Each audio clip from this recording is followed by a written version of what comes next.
আপনারা জানেন যে ফিলিস্তিনে একটা হাসপাতাল ছিল, ইসরায়েলের কুত্তাগুলো সেই হসপিটালকে ধ্বংস করে দিয়েছে। যেই রাতে ফিলিস্তিনের হসপিটাল ধ্বংস করতে পারে, হে যুবক, সেই রাতে তুমি কিভাবে 31st নাইট পালন করো? তোমার অন্তর কি কাঁপে না?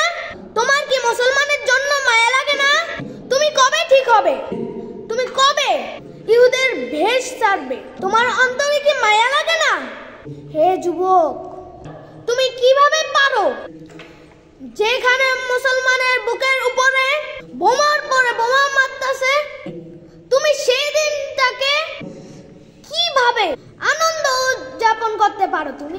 আচ্ছা আপনারা বলেন তো, যদি আপনার বাড়িতে আপনার বাবা মারা যায়, যদি আপনার বাড়িতে আপনার বাবা মারা যায়, অথবা আপনার সন্তান মারা যায়, অথবা আপনার ছোট ভাই মারা যায়, অথবা আপনার মা মারা যায়, অথবা আপনার স্ত্রী মারা যায়, অথবা আপনার ঘরের উপরে যদি বোমা বর্ষণ করা হয়, তাহলে কি আপনি ওই দিনটা আপনি আনন্দ করতে পারেন? হে জাতি, বিবেক আর কবে খুলবে? এখনো বুঝতে শিখো। কারণ সাল্লাল্লাহু আলাইহি ওয়াসাল্লাম বলেছেন, মুসলমান মুসলমানের ভাই। পুরো বিশ্বের মুসলমানরা একটা শরীরের মতো, এক অঙ্গে আঘাত লাগলে পুরো শরীরে ব্যথা করে।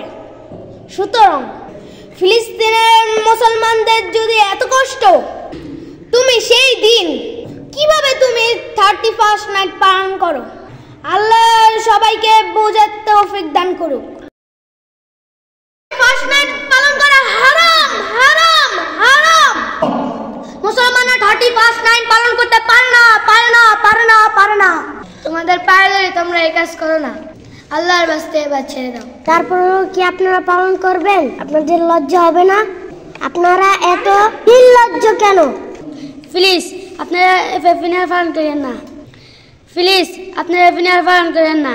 আমাদের কথাগুলো দয়া করে মেনে নিন।